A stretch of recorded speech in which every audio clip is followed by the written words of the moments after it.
ঠাকুরের এক ভক্ত ঠাকুরকে বললেন, ঠাকুর, সংসারে থাকতে থাকতে তার দিকে যাওয়া বড় কঠিন।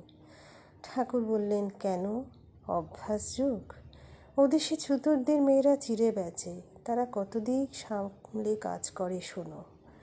ঢেকির পাট পড়ছে, এক হাতে ধানগুলি ঠেলে দিচ্ছে, আরেক হাতে ছেলেকে কোলে করে মাই দিচ্ছে।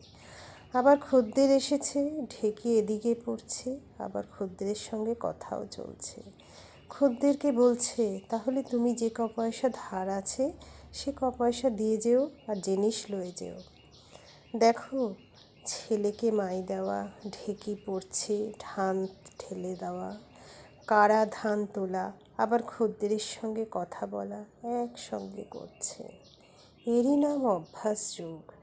কিন্তু 15 আনা মন ঢেকির পাটের দিকে রয়েছে।